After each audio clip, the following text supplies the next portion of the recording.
Idukki medical കോളേജിൽ അടിസ്ഥാന സൗകര്യങ്ങളുടെ പേരിൽ പ്രതിഷേധം കനക്കുന്നു. 2 വർഷം മുമ്പ് പുതിയതായി സ്ഥാപിച്ച ഓക്സിജൻ പ്ലാന്റിന്റെ പ്രവർത്തനം ആരംഭിക്കുവാൻ ഇതുവരെയും കഴിഞ്ഞിട്ടില്ല.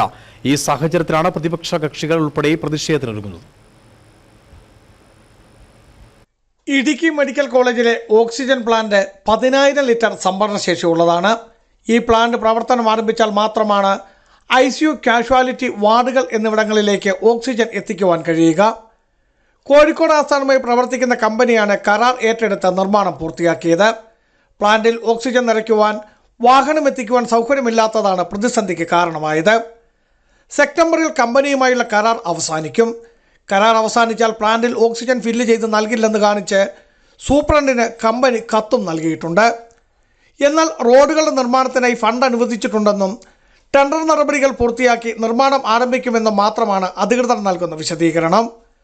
ഓക്സിജൻ പ്ലാന്റ് മാത്രമല്ല, മറ്റ് അടിസ്ഥാന വികസന സൗകര്യങ്ങൾ മെഡിക്കൽ കോളേജിൽ പൂർത്തീകരിക്കുവാനും 11 kV ഫീഡർ ട്രാൻസ്ഫോമർ സിസ്റ്റം സ്ഥാപിക്കുവാനും ഇതുവരെയും കഴിഞ്ഞിട്ടില്ല. ഇത് സ്ഥാപിച്ചാൽ മാത്രമാണ് സെൻട്രലൈസ്ഡ് AC അടക്കം പ്രവർത്തിപ്പിക്കുവാൻ കഴിയുകയുള്ളൂ. ഇടുക്കി മെഡിക്കൽ കോളേജിൻ്റെ ശോച്യാവസ്ഥ ഈ വരും നാളുകളിൽ, കഴിഞ്ഞ കാലങ്ങളിൽ കുറേ ആയിട്ട് ഓരോ മേഖലകളിലും ഇടുക്കി മെഡിക്കൽ കോളേജിന് ശോച്യാവസ്ഥ മാത്രമേ ഉള്ളൂ. കുറച്ച് ബിൽഡിങ്ങുകൾ പണിതൊഴിച്ചാൽ ഒരു പ്രവർത്തനവും നല്ല രീതിയിൽ നടക്കുന്നില്ല എന്നുള്ളതാണ് സത്യം. ഒരു PHC സെൻറ്ററിലുള്ള ഒരു ഫെസിലിറ്റി പോലും ഇല്ലാത്ത ഒരു സ്ഥിതിയിലേക്ക് ഇടുക്കി മെഡിക്കൽ കോളേജ് മാറി. അതിന് ഏറ്റവും അവസാനത്തെ ഉദാഹരണമാണ് ഓക്സിജൻ പ്ലാന്റിലേക്ക് ഓക്സിജൻ കൊണ്ടുവരുന്ന വണ്ടി കയറി ചെല്ലാത്ത ഒരു സ്ഥിതിയിലാണിപ്പോൾ മെഡിക്കൽ കോളേജിൻ്റെ ഒരു ദുരവസ്ഥ മാറിയിട്ടുള്ളത്. 2 മാസവും കൂടെ കഴിഞ്ഞാൽ ഈ കമ്പനിയുടെ കരാർ കാലാവധി തീരുകയാണ്. അപ്പോൾ ഓക്സിജൻ ഇല്ലാത്ത ഒരു സ്ഥിതിയിലേക്ക് ഇടുക്കി മെഡിക്കൽ കോളേജ് പോകുന്ന സ്ഥിതി വന്നിരിക്കുന്നു.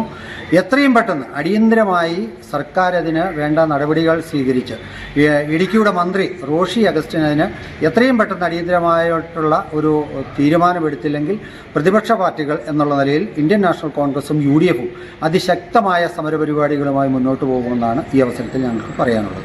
നിലവിൽ ജില്ലാ ആശുപത്രിയുടെ സൗകര്യങ്ങൾ മാത്രമാണ് ഉള്ളതെന്നും പേരിൽ മാത്രമാണ് മെഡിക്കൽ കോളേജ് എന്നും ആരോപണം ഉന്നയിച്ച് പ്രതിപക്ഷ പാർട്ടികളും പ്രതിഷേധത്തിന് തയ്യാറെടുക്കുകയാണ്.